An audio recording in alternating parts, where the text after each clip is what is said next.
And we're joined again here today with Ziga, who has been sharing some of his stories, remembrances of growing up in Bosnia and Herzegovina, the war, genocide, and those types of things. So welcome again, Adis, for being here. And we'll just kind of pick up. You had been talking a lot about your remembrances of what you went through as a child.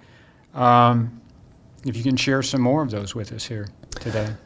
Well, good morning, Clark. Thank you for having me here. Absolutely, I would definitely like to share some more of those stuff, some more of the stories, and of course, as you mentioned, we did talk about some experience in enclave of Žepa during my time there.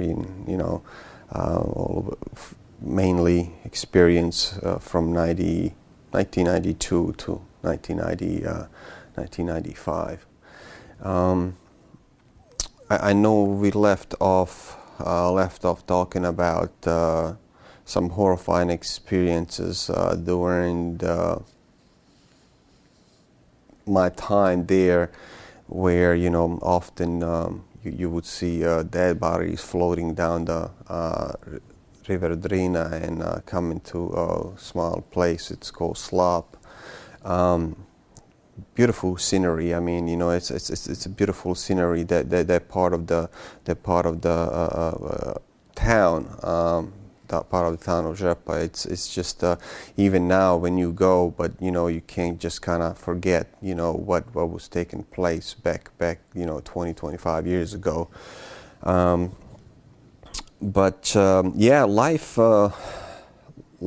life, it's kind of a lot of time when people asking me, how was it, and what is it like to be in a war. I just tell people, like, imagine having to be in this, if you will, a prison of locked in this one ring where there's an enemy around you, and you are free to go, obviously, go outside your house or four walls, if you will, but pretty much you're limited how far you can go and how can you go. Trying to make sense of why you're being targeted pretty much at every move. And if you go out, you've been told by parents, make sure you stay here, make sure you stay there, because sniper or grenade could pretty much follow at any given time. For the kid, it was hard. A lot of things was hard, especially at the beginning of '92, when teacher pretty much came to classroom and saying that we have to leave, and she wasn't sure when we're gonna return. Now, what's ironic about this teacher, she's been teaching in that town for generations. I mean, she taught my sisters, cousins, and she was one of the strict teachers there.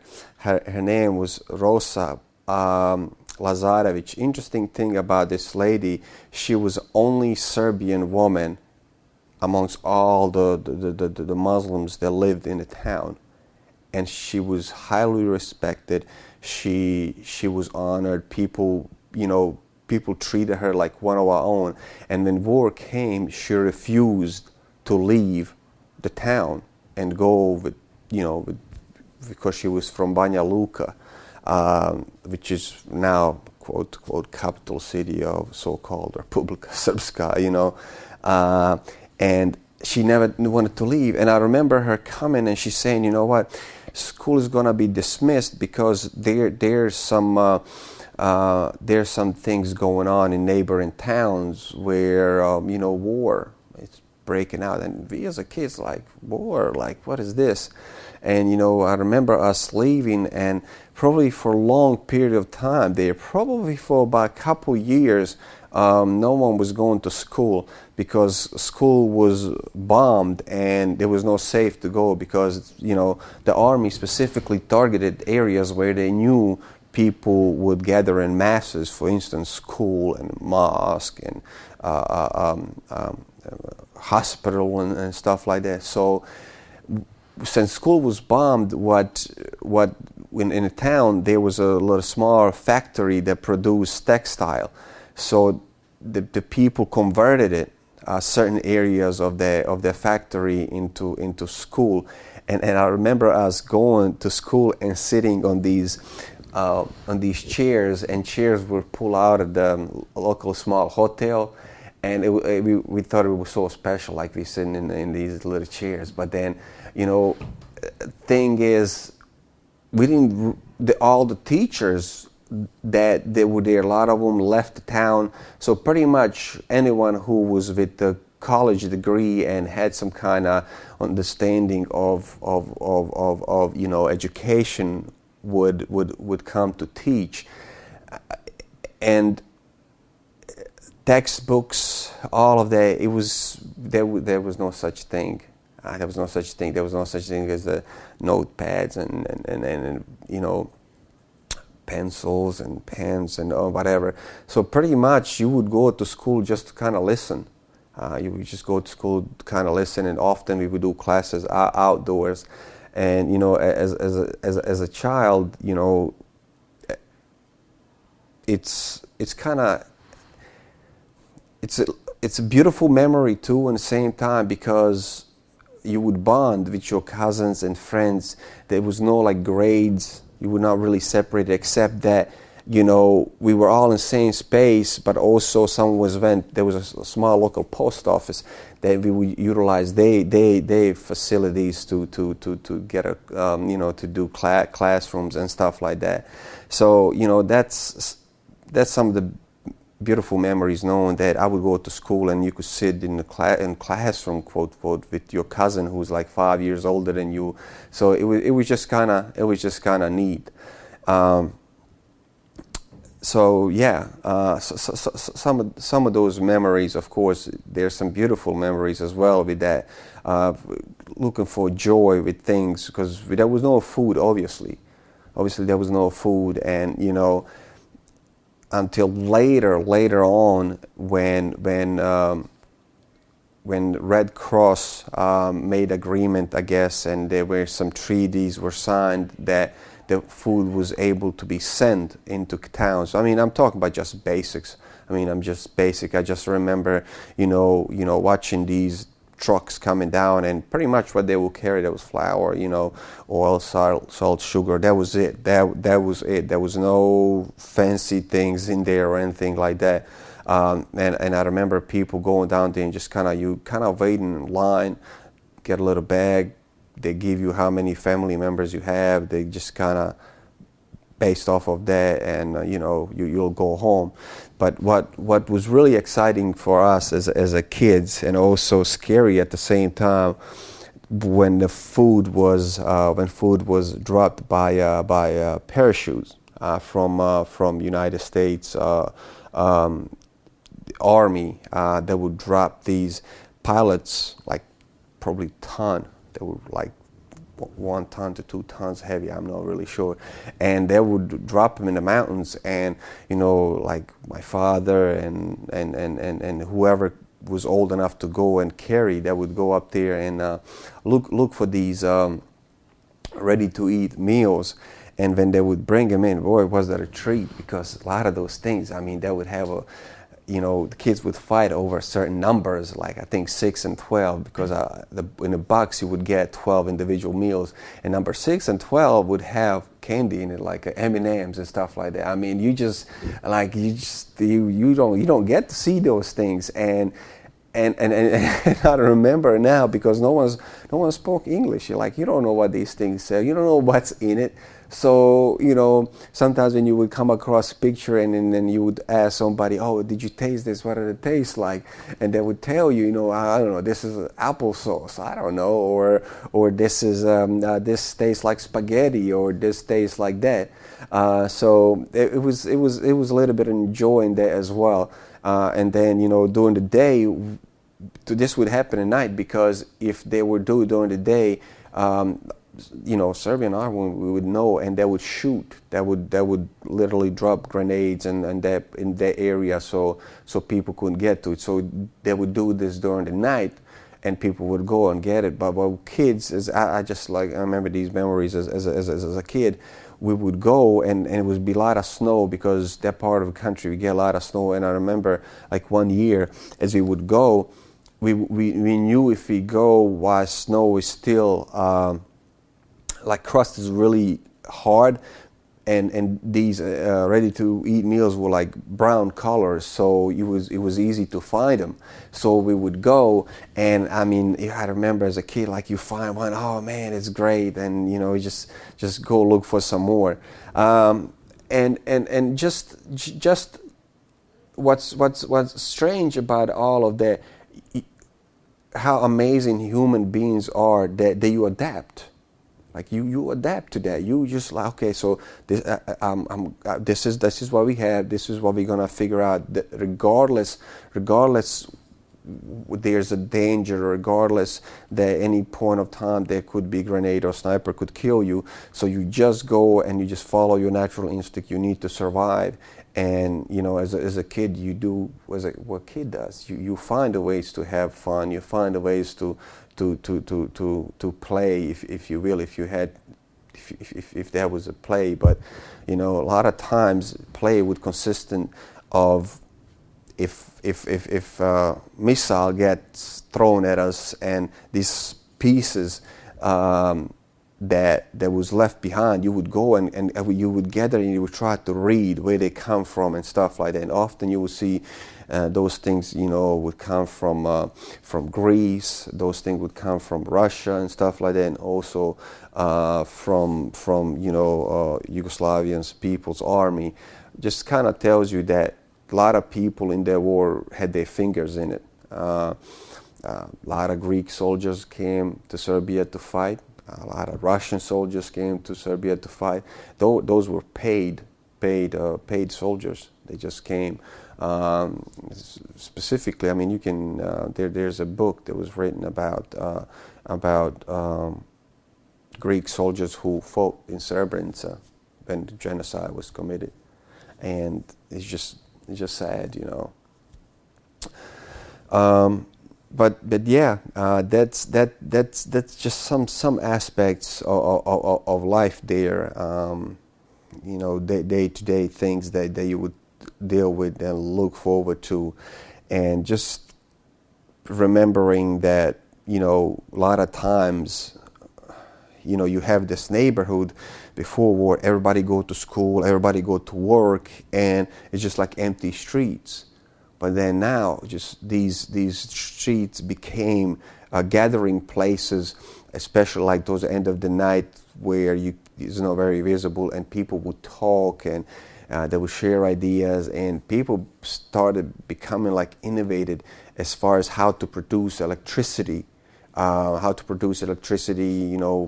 We would find out that the old buses or trucks that were sitting around, they would get batteries out of them and find a way to recharge them, and then you would connect the wires to small like portable radios and stuff like that. You would try to find a station to hear like what's going on, like in the capital, like where's the country standing as it is, because you don't know. You just cut off from everything.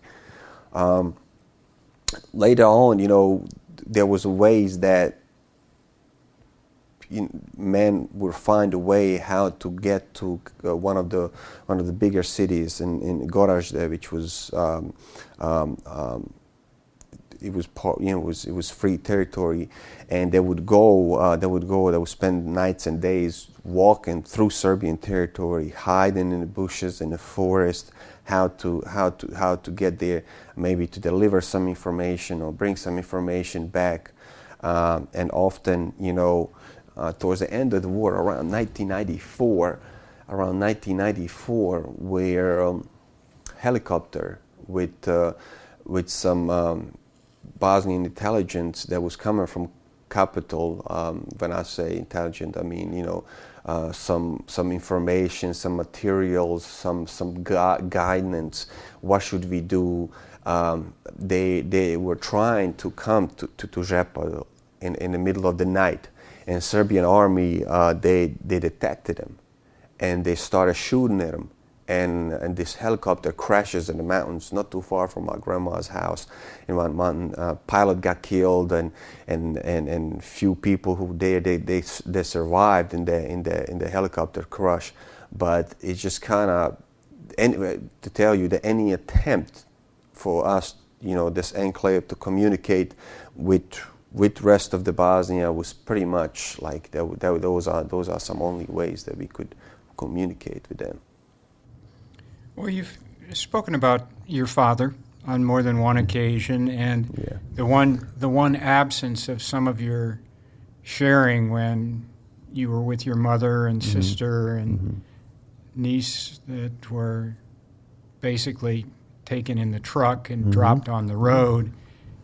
And you've spoken to me prior to this about your dad was on the run in the woods for survival. Can you share a little bit of what he's spoken to you about? Absolutely, Clark. When I think of my father, it's very inspiring. And any time when I'm in this country, when I say I can't do something, I remember him. I remember my mom, because these two individuals started life several times. I mean, in Žepelj, when they got married, my father didn't come from wealthy family or anything like that, their home, our home, get burned there. Then we went to Sarajevo. We had to leave that place. We came to United States. Then they had to go back. So they started over so many times.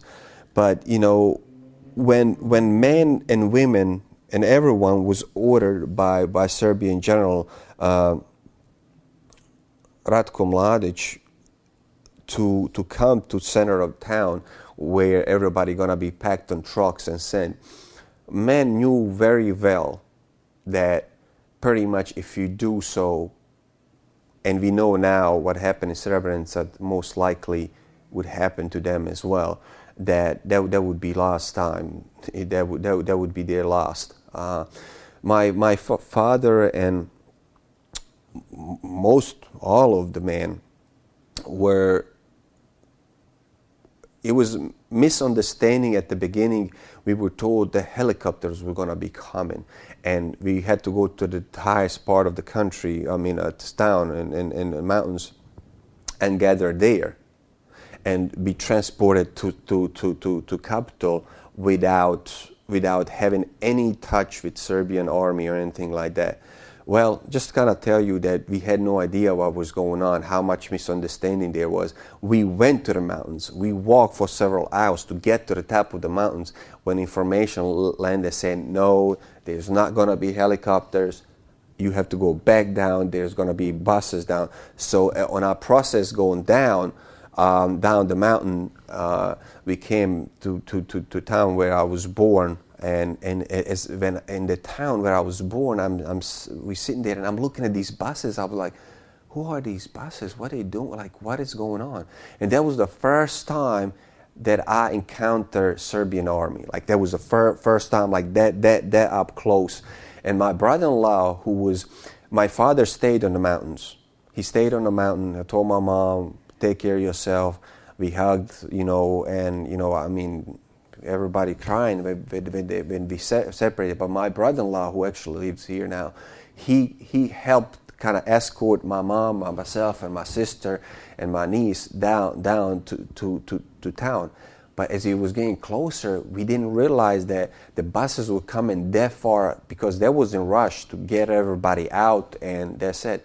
And he stopped because he couldn't go down anymore, because like we could see the army, like right there, the Serbian armies who were guarding these buses. He was like, I have to go back.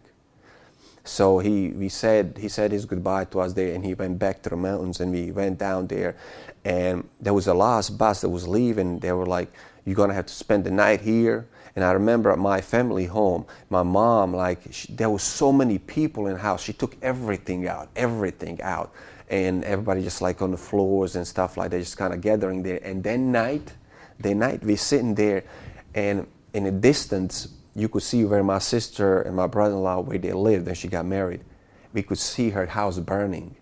I mean, now I get a goosebumps because my sister was crying because her and her husband built the house by hand during the war, just strictly by hand, no material. I mean, no building material like traditional, like log. They built a log. It was a beautiful home, and it was burning. It was burning. Like all the villages around, it was just fire. It was just like these little candles in the distance that you see these houses. So, I already talked about, when we got dropped off and, when Serbian army started harassing us and, stealing things from us and just kind of threatening us with all kinds of stuff, and we landed in Kakanj, the town of Kakanj. We didn't know anything about my father. We didn't know. Their destiny was unknown at that point. We knew one thing. I knew my father, he was not going to go surrender. I mean, I knew that because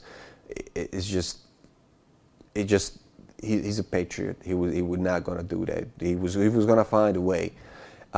So because there was so many men up there, that to everyone go in one direction, it would be pretty much suicidal. So what they decided to split, the opposite direction. Some of them went towards go through Han Piesak, which is town, to go through towns, Bosnian towns that would come that way. I'm not sure what is the name of them, but some of them went towards on the Serbian side, and everyone who went towards the Serbian side to cross the river Drina, they got captured. They got captured. They got sent to camps, and they spent there about a year and 6 months in concentration camp. I mean, you can imagine what all the stuff was going on there. But my father, when we came to free territory, all of us from Enclave, we were sitting there, and only way for us to know who survived, who didn't survive, because there was a Red Cross. Now, at this point, we knew the men were in camps, in concentration camps, Mitrović Polje and Šljivovica in Serbia. We knew, so we would go, and it was these like postcard type of things. It was just a piece of paper, just kind of like a flash card type of thing, and was from Red Cross, and you could write your name, and the Red Cross would take it to these camps, and then your loved one there would find the name, and if they find it, they would write back. We would go day after day. We could never locate my father, We were like, we don't know what's going on. And my sister, they got connected with my brother-in-law, so we knew he was there. My uncle, his son, some of our neighbors, but we did not know where my father was. So, you just imagine how, like, what else? What else could be there? We had no idea that some men went through forests, and of course one of those people was my father. And when we came to city of Kladanj in Bosnia, there was no place for us. They couldn't put refugees anywhere. So they sent us to town of Zenica. It's I think it's like second biggest city in Bosnia. It's about 45 kilometers away from Sarajevo. We were put in these halls, which used to be movie theater.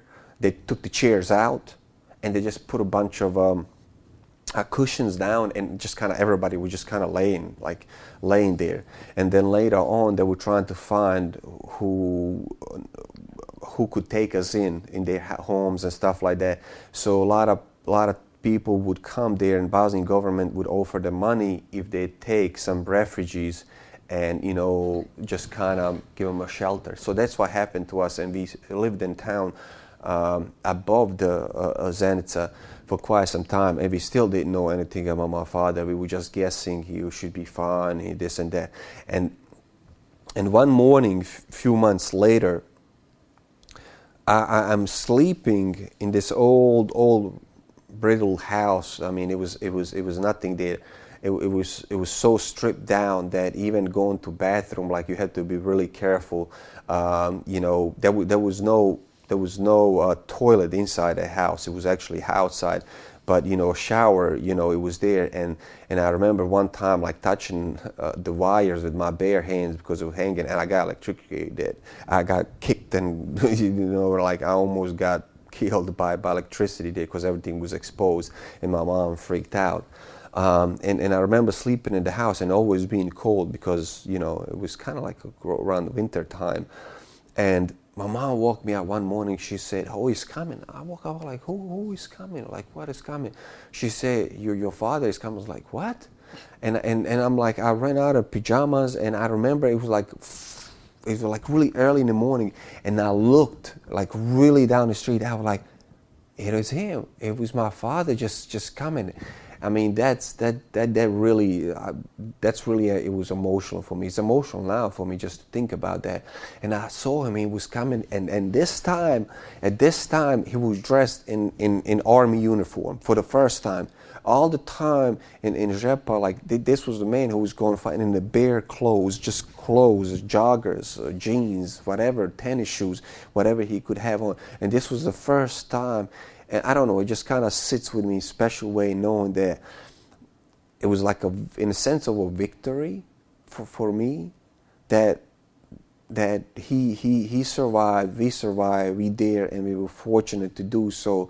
And knowing that he went through all of this stuff, I sometimes talk to my father about some stuff, and I'm sure there's a lot of things that he wishes not to share, and I respect that. I'm sure there's going to be time and place for that, but it's just what they have gone through, and just imagine being in forests, and that's not, the rain is there. It's not the most kind. It's cold. That part of the country. There's mountains, rivers they had to cross, and all kinds of stuff. So that really brings a special memory to me. I mean, it's just imagine how that feels, that you have the support, especially seeing your mom struggling, and seeing my sister struggling with 2-year-old, 1-year-old, and not having anything in a strange town. Yeah, sure, it was Bosnia, but not knowing anything how to have a ends meet.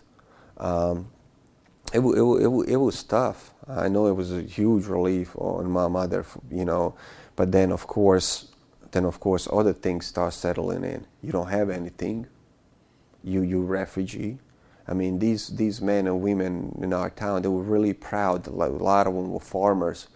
My father wasn't a farmer. He worked, but a lot of people were farmers, and they were like honest, hard-working people, got stripped of everything they had, and they just had to live in the basements of some people's houses. I mean, it's hard, but people managed.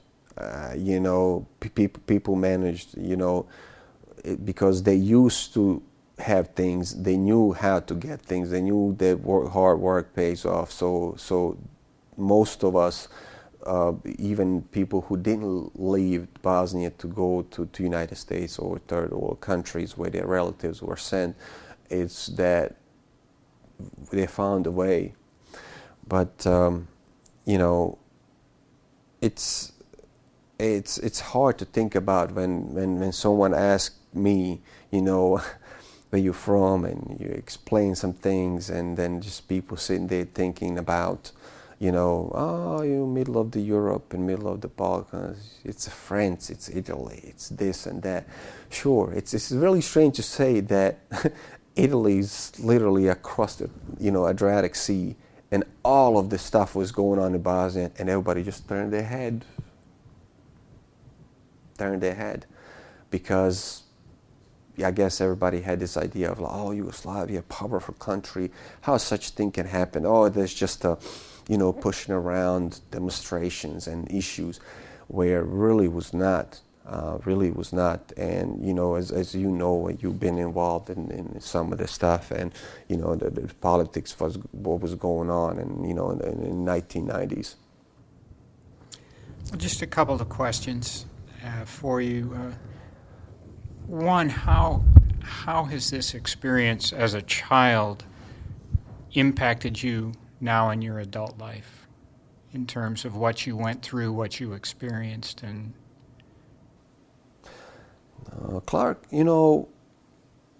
that's so true, the saying that we have here in America: what doesn't kill you make you stronger. And it truly is. I really think you have to be a really strong individual, and not use that as an excuse, not to accomplish things in life, because I learned how to take those things in my advantage.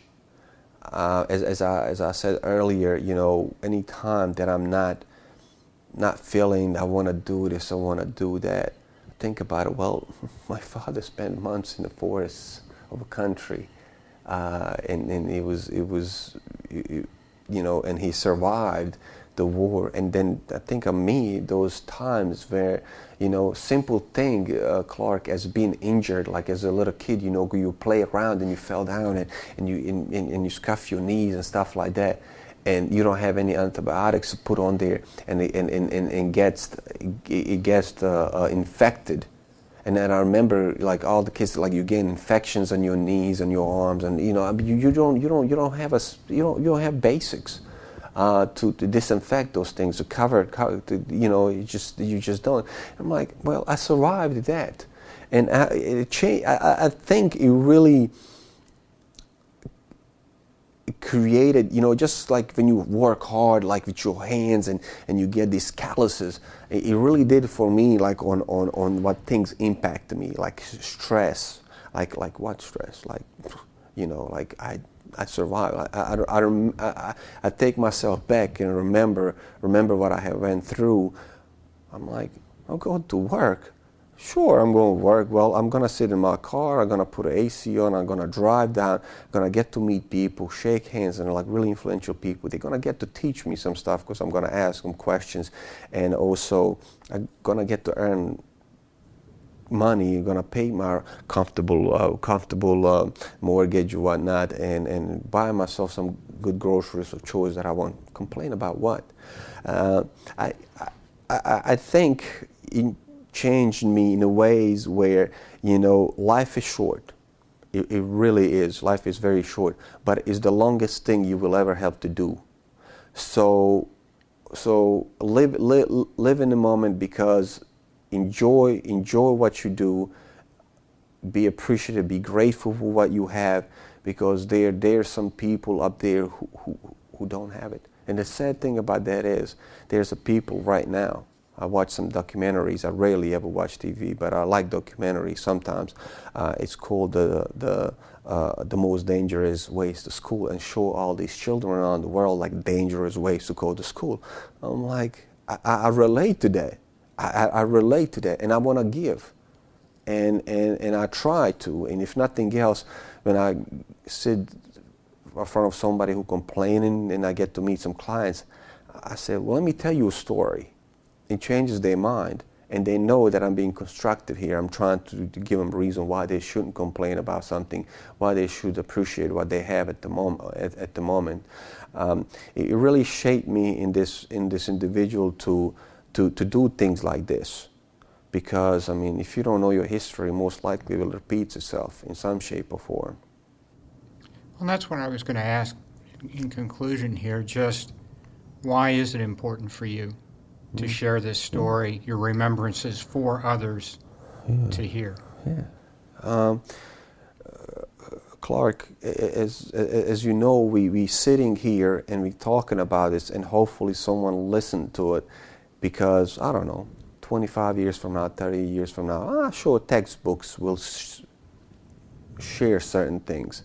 But as we know, anything that has been copied and written over, you lose some of those things. But I really think it's very powerful for someone to hear from someone who been there, who done it. I know you share some of your personal stuff with your uncle who been part of the D-Day, Normandy and stuff like that. And it's very powerful. It touches you. It really does. So for me, when I do this, I know that someone is going to listen to, someone going to say, wow, you know what? I wanna go back to Bosnia. I want to go visit Srebrenica. I want to go visit Žep. I want to visit those places. It's a beautiful country. It's very humble, hardworking people, the kindest people. You've been in Bosnia. You experienced some of that. It's just that it's unfortunate. And some of those things keep happening to us there because we are kind people and we forget. We forgive.